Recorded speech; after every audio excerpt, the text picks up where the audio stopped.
Hello બાળ દોસ્તો, આ વિડીયોની અંદર આપણે એક નદીની આત્મકથા વિશે નિબંધ લખીશું. તો ચાલો જોઈએ. અરે ભાઈ, તમે મારું સૌંદર્ય નિહાળીને ક્યાં વિચારમાં ખોવાઈ ગયા છો? મારું જીવન સુખ દુઃખ તેમજ ચડતી પડતીથી ભરેલું છે. મારી જીવન કથા રસપ્રદ છે. તમે મારી જીવન કથા સાંભળશો તો મને આનંદ થશે. મારો જન્મ એક પર્વતના ઊંચા શિખર પર થયો હતો. ત્યાં હું એક નાના ઝરણા સ્વરૂપે જન્મી હતી. મારા પિતા પર્વતની ગોદમાં નાચતી કૂદતી હું નીચે આવી અને પછી સપાટ મેદાનમાં વહેવા લાગી. મેદાનમાં આવતા મને મારી અનેક બહેનો મળી. આથી મારું સ્વરૂપ બદલાઈ ગયું. હું નદી સ્વરૂપે વહેવા લાગી. હું શાંત અને ધીરગંભીર બની ગઈ. હવે હું મારા પતિદેવ સાગરને મળવા અધીરી બની ગઈ હતી. આથી હું વેગથી વહેતી વહેતી સાગરને મળી અને તેમાં ભળી ગઈ. આ મારું સ્વપ્ન સાકાર થઈ ગયું.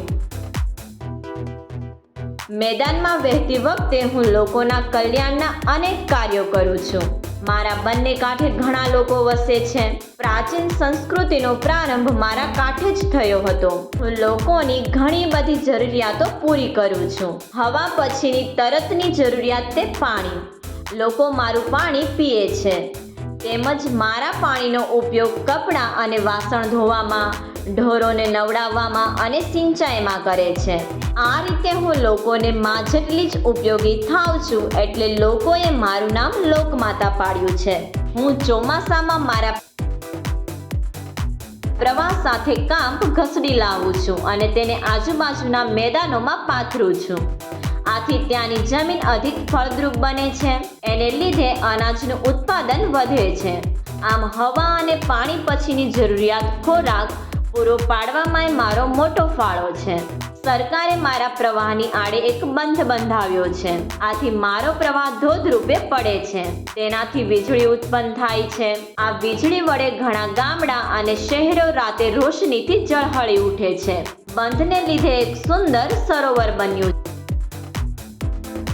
છે. તેથી મારા કિનારાના વિસ્તારમાં સિંચાઈની સગવડ વધી છે.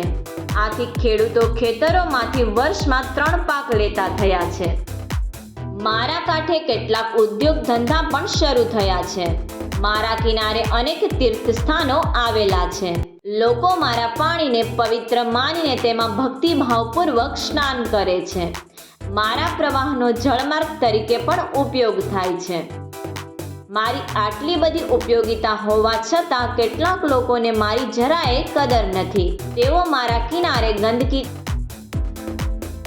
કરે છે. મારા પાણીમાં કચરો ઠાલવે છે. આથી પહેલા તો હું લોકોને કહું છું, આવી ગંદકી તમે તમારી માતાના પેટમાં નાખશો, પણ કોઈ મારું સાંભળતું જ નથી. આથી હું ઘણી નારાજ થાઉં છું. ક્યારેક હું રોષે ભરાઈને ચોમાસામાં મારું રૌદ્ર સ્વરૂપ ધારણ કરું છું. મારા પ્રવાહમાં પૂર આવે છે. હું આજુબાજુના ગામડાને તારાજ કરું છું. તેમના ઢોર ઢાંકર અને ઘર વખરી તાણી જાઉં છું. ખેતરોમાં ઉભેલા પાકનો નાશ કરું છું. પછી મને ઘણું દુઃખ થાય છે, પણ આ મારા હાથની વાત નથી. બધું કુદરતના હાથમાં છે. ઉપરવાસમાં અતિશય વરસાદ થાય એમાં હું શું કરું? લોકો પ્રકૃતિને માની જેમ જ જાળવે તો કદાચ કુદરત નારાજ જ ન થાય. તમે મારી જીવન કથા સાંભળી તેનો મને આનંદ છે. લોકો મારા કિનારાને સ્વચ્છ રાખે અને મારા પાણીમાં ગંદકી ન કરે. મારો આટલો સંદેશો તમે લોકોને જરૂર પહોંચાડજો.